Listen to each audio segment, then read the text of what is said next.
Welcome to red films kitchen. ഇന്നത്തെ recipe ഒരു special dum ബിരിയാണിയാണ്. ഹോട്ടലിലെല്ലാം കിട്ടുന്ന പോലത്തെ ബിരിയാണിയാണ് നമ്മളിത് ചെയ്യുന്നത്. നമ്മളെ ചാനലിൽ ഓൾറെഡി ഒരുപാട് ബിരിയാണിയുടെ റെസിപ്പി അപ്ലോഡ് ചെയ്തിട്ടുണ്ട്. ഈ ബിരിയാണിയുടെ ഒരു പ്രത്യേകത എന്ന് പറയുന്നത് ഇത് നമ്മൾ മുട്ടക്കോഴി യൂസ് ചെയ്തിട്ടാണ് ചെയ്യുന്നത്.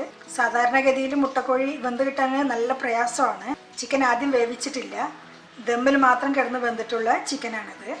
വീഡിയോയിലേക്ക് കടക്കുന്നതിന് മുന്നായിട്ട് ഈ ചാനൽ ഇതുവരെ സബ്സ്ക്രൈബ് ചെയ്യാത്തതുണ്ടെങ്കിൽ സബ്സ്ക്രൈബ് ചെയ്യുക പ്ലീസ്. ബിരിയാണി ഉണ്ടാക്കാനായിട്ട് ഞാൻ 1 കിലോ ചിക്കനും 1 കിലോ അരിയാണ് എടുത്തിട്ടുള്ളത്. അതുകൊണ്ട് തന്നെ സവാളയും 1 കിലോ ആണ് എടുത്തിട്ടുള്ളത്. ഇതിന് കനം കുറച്ച് അരിയണം. അതിൽ പകുതി സവാള നമുക്ക് നല്ല ഗോൾഡൻ ക്രിസ്പി ആയിട്ട് ഫ്രൈ ചെയ്യണം. തക്കാളി 1/4 കിലോ ആണ്. ചതച്ചെടുക്കാനുള്ള ഇഞ്ചിയും വെളുത്തുള്ളിയും പച്ചമുളകുമാണ്. വെളുത്തുള്ളി ഒരു ബൾബാണ് എടുത്തിട്ടുള്ളത്. ഇത് ഓരോന്നും ഏകദേശം 50 ഗ്രാമോളം ഉണ്ട്. പച്ചമുളക് 5 എണ്ണമാണ്. നല്ല എരിവുള്ളതാണ്. നമ്മുടെ ആവശ്യത്തിനനുസരിച്ച് കൂട്ടുകയും കുറയ്ക്കുകയും ചെയ്യാം. അപ്പം ബിരിയാണി ഉണ്ടാക്കാനായിട്ട് ഞാൻ 1 കിലോ ജീരകശാല റൈസാണ് എടുത്തിട്ടുള്ളത്. ഇത് നന്നായി കഴുകി വെള്ളം വാർത്തെടുക്കണം. തൊട്ടും പൊടിയില്ലാതെ നല്ല ക്ലിയർ വെള്ളം വരുന്നത് വരെ കഴുകണം, എങ്കിലേ നല്ല റൈസ് ഉണ്ടാവുള്ളൂ. ബിരിയാണി ഉണ്ടാക്കുന്നത് ലഗോൺ കോഴി വെച്ചിട്ടാണ്, അതായത് മുട്ടക്കോഴി. ഇത് നല്ല വേവുള്ളൊരു ചിക്കനാണ്. പക്ഷേ ഇതിൻ്റെ ബിരിയാണി എന്ന് പറയുന്നത് നല്ല ടേസ്റ്റാണ്. ഇവിടെ കോഴിക്കോട് നല്ല ഹോട്ടലുകളിലെല്ലാം തന്നെ ഈ ഒരു ചിക്കൻ വെച്ചിട്ടാണ് ബിരിയാണി ഉണ്ടാക്കുന്നത്. അത് 1 കിലോ ചിക്കനാണ്. വലിയ കഷ്ണങ്ങളായിട്ടാണ് കട്ട് ചെയ്തിട്ടുള്ളത്. ഇനി ഇതിലേക്ക് ബിരിയാണിക്ക് ആവശ്യമുള്ള എല്ലാ ഇൻഗ്രീഡിയൻസും ഓരോന്നോരോന്നായിട്ട് ചേർത്ത് കൊടുക്കാം. ആദ്യം സവാള. 1 കിലോ ചിക്കനിലേക്ക് 1 കിലോ സവാളയാണ് എടുത്തിട്ടുള്ളത്. പകുതി ഇട്ട് കൊടുക്കുക. തക്കാളി കഷ്ണങ്ങളാക്കിയത് 1/4 കിലോ.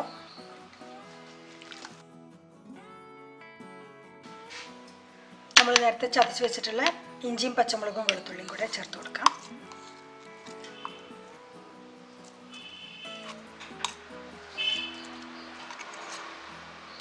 ഇതിൽ പച്ചമസാല കുറച്ച് ബാക്കിയുണ്ട്. ഇതിൽ അവസാനം നമുക്ക് ചമ്മന്തി ഉണ്ടാക്കണം. മല്ലിയിലയും പുതിനയിലയും. മല്ലിയിലയും പുതിനയിലയും കുറച്ച് ബാലൻസ് വേണം, ചോറിൽ ദമ്മിടുമ്പം ചേർക്കാനാണ്. 1/2 കപ്പ് തൈര്, 1/4 ടീസ്പൂൺ മഞ്ഞൾപ്പൊടി, ഗരം മസാല 1/2 ടീസ്പൂൺ ഗരം മസാല. ഇത് മലബാർ സ്പെഷ്യൽ ഗരം മസാലയാണ്. ഇതിൻ്റെ റെസിപ്പി നമ്മളെ ചാനലിൽ ഓൾറെഡി അപ്ലോഡ് ചെയ്തിട്ടുണ്ട്. ആവശ്യത്തിനുള്ള ഉപ്പും കൂടെ ചേർക്കാം. 1 ലെമണും കൂടെ പിഴിയാം.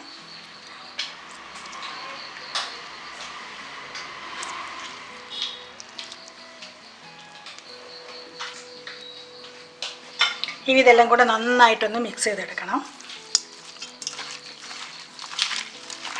ഇപ്പോൾ മസാല നന്നായി മിക്സായി വന്നിട്ടുണ്ട്. ഇതിലേക്ക് പൊരിച്ച ഉള്ളി ചേർക്കാനുണ്ട്, കൂടെ കുറച്ച് എണ്ണ. അത് നമുക്ക് ദമ്മിടാൻ സമയത്താണ് ചേർക്കാൻ. ഇനി അടുത്തതായിട്ട് ഉള്ളി ഫ്രൈ ചെയ്തെടുക്കണം. മസാല ഉണ്ടാക്കുന്ന പാത്രത്തിൽ തന്നെയാണ് നമ്മൾ ഉള്ളി ഫ്രൈ ചെയ്യുന്നത്. നല്ല ചൂടായിട്ടുണ്ട്. ഇതിലേക്ക് ആവശ്യത്തിനുള്ള എണ്ണ ഒഴിച്ചു കൊടുക്കാം. 1/2 കപ്പ് എണ്ണയാണ് ഒഴിച്ചിട്ടുള്ളത്. ഇതിലേക്ക് മസാലയിലേക്ക് എടുത്തതിൻ്റെ ബാലൻസ് സവാള,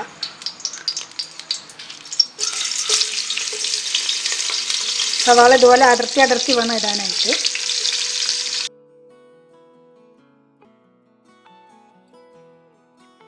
ഓൾമോസ്റ്റ് ഫ്രൈ ആയി വരാൻ തുടങ്ങിയിട്ടുണ്ട്. നല്ല ക്രിസ്പി ആയിട്ട് വേണം ഫ്രൈ ചെയ്തെടുക്കാനായിട്ട്. ഉള്ളി നല്ല പാകത്തിന് പൊരിഞ്ഞു വന്നിട്ടുണ്ട്. അതിനെ എണ്ണയിൽ നിന്ന് മാറ്റിയെടുക്കാം.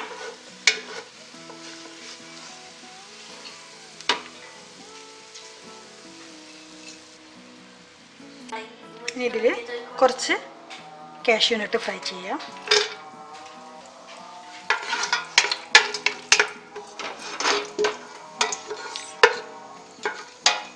അണ്ടിപ്പരിപ്പ് ഓൾമോസ്റ്റ് ഫ്രൈ ആയി വന്നിട്ടുണ്ട്. ഇതിലേക്ക് കുറച്ച് മുന്തിരിയും കൂടെ ചേർത്ത് ഫ്രൈ ചെയ്ത് പോരാം.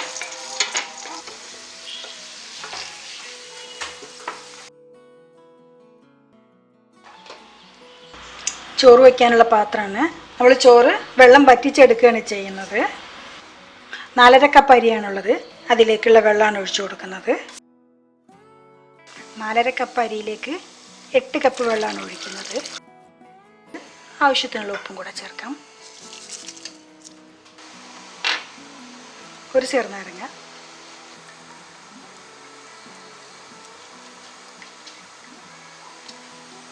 അരി ഇടാനുള്ള വെള്ളം തിളച്ച് വന്നിട്ടുണ്ട്.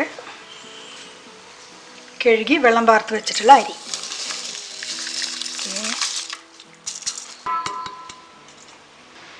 ഒന്നൊന്ന് ഇളക്കി കൊടുത്ത ശേഷം ഹൈ ഫ്ലെയിമിൽ വേണം വേവിക്കാനായിട്ട്. ഒന്നൊന്ന് വെള്ളം വറ്റി വരുമ്പം നമുക്കിതിനകത്തേക്ക് ആവശ്യമുള്ള നെയ്യ് ചേർത്ത് കൊടുക്കാം. ചോറ് വെള്ളം വറ്റി വരുന്ന സമയം കൊണ്ട് ചിക്കൻ തിളച്ച് വരണം. ഇത് നമ്മൾ നേരത്തെ ഉള്ളി വാട്ടിയിട്ടുള്ള ചട്ടിയാണ്. ആ എണ്ണ ഇതിനകത്ത് ബാലൻസ് ഉണ്ട്. ഇതിലേക്ക് മസാല തേച്ച് വെച്ചിട്ടുള്ള ചിക്കൻ,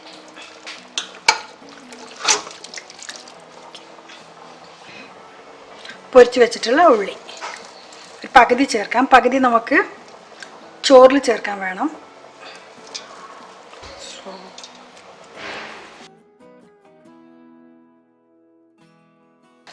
ഇതെല്ലാം കൂടെ നന്നായിട്ടൊന്ന് മിക്സ് ചെയ്ത ശേഷം വേണം ഫ്ലെയിം ഓൺ ആക്കാനായിട്ട്.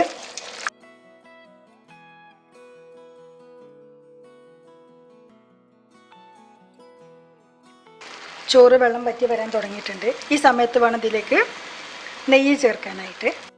ഇതിലേക്ക് 4 ടേബിൾ സ്പൂൺ നെയ്യ് ചേർക്കാം. നമ്മുടെ ആരോഗ്യത്തിനും ആവശ്യത്തിനും അനുസരിച്ച് നെയ്യിൻ്റെ അളവ് കൂട്ടുകയും കുറയ്ക്കുകയും ചെയ്യണം. ഉള്ളി ഫ്രൈ ചെയ്തതിൽ ബാലൻസ് ഉള്ള എണ്ണ അതുകൂടെ ചേർക്കാം.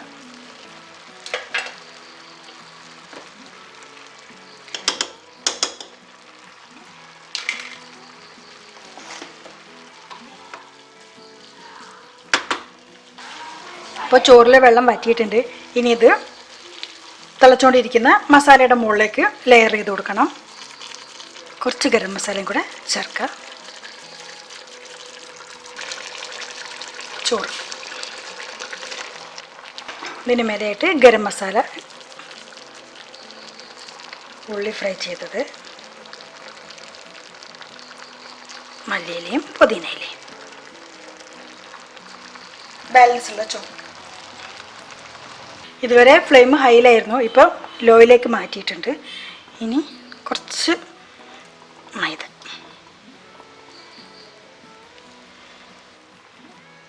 ഒരേ ലെവലിൽ വേണം വെച്ചിട്ട് പോകാനായിട്ട്. ഇതിനി നന്നായി അടച്ച് വെച്ച് ഒരു 3/4 മണിക്കൂർ സമയം ലോ ഫ്ലെയിമിൽ വേവിക്കണം. വേണമെന്നുണ്ടെങ്കിൽ ഒരു വെയിറ്റും കൂടെ ഇതിന് മേലെ വെച്ച് കൊടുക്കാം. പ്രഷർ കുക്കറാണെന്നുണ്ടെങ്കിൽ 1/2 മണിക്കൂർ മതി. ഈ ഒരു 3/4 മണിക്കൂർ സമയം കൊണ്ട് മസാല അടി പിടിക്കും തോന്നുവാണെങ്കിൽ ഈ പാത്രത്തിനടിയിൽ ഒരു പാനും കൂടെ വെച്ചിട്ട് വേണം ദമ്മിടാനായിട്ട്. ഈ 3/4 മണിക്കൂർ കഴിഞ്ഞ് ഉടനെ തന്നെ തുറക്കരുത്. ഒരു 1/2 മണിക്കൂറും കൂടെ കഴിഞ്ഞിട്ട് വേണം തുറക്കാനായിട്ട്. ഇപ്പോൾ 1/2 മണിക്കൂർ കഴിഞ്ഞു. നമുക്കിത് തുറന്ന് നോക്കാം.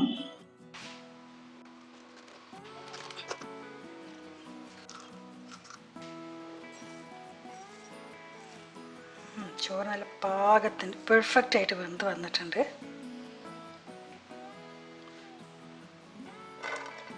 നമ്മൾ നേരത്തെ ചോറ് വെച്ചിട്ടുള്ള പാത്രമാണ്, അതിനകത്തേക്ക് തന്നെ മാറ്റിയേക്കാം.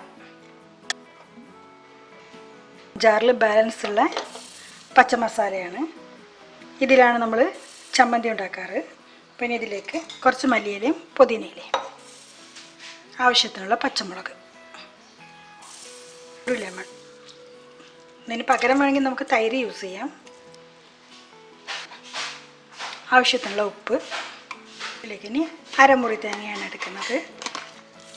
വേണമെന്നുണ്ടെങ്കിൽ കുറച്ച് വെള്ളം കൂടെ ഒഴിച്ചു കൊടുക്കാം.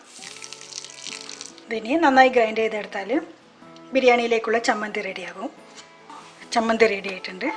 ഇനി ഒരു സെർവിങ് ബൗളിലേക്ക് മാറ്റാം. ബിരിയാണിയിലേക്കുള്ള തൈരുണ്ടാക്കാനുള്ള ബൗളാണ്. ഇതിലേക്ക് ചെറുതായിട്ട് അരിഞ്ഞിട്ടുള്ള സവാള, കുറച്ച് പച്ചമുളക്. അപ്പോൾ ഇതുപോലത്തെ തൈര് നല്ല ക്രീമിയായി കിട്ടാനായിട്ട് ചെറിയ ഹോളിടുക. എന്നിട്ട് അതിലൂടെ കുറച്ച് ഫോഴ്സിൽ ഇതിലേക്ക് ആവശ്യത്തിനുള്ള ഉപ്പും കൂടെ ചേർത്ത് മിക്സ് ചെയ്താൽ തൈര് റെഡിയായി. നമുക്കിനി ഇത് ചൂടോടെ തന്നെ ചട്നിയും തൈരും എല്ലാം കൂട്ടിയിട്ട് സെർവ് ചെയ്യാം. വീഡിയോ എല്ലാവർക്കും ഇഷ്ടമായി കാണുമെന്ന് വിചാരിക്കുന്നു. ഇനിയും നല്ല നല്ല വീഡിയോസിനായി ഈ ചാനൽ ഇതുവരെ സബ്സ്ക്രൈബ് ചെയ്യാത്തവരുണ്ടെങ്കിൽ സബ്സ്ക്രൈബ് ചെയ്യൂ പ്ലീസ്. ഇൻഷാ അല്ലാഹ് അടുത്ത വീഡിയോയിൽ കാണാം. Thank you for watching this video. Have A nice day.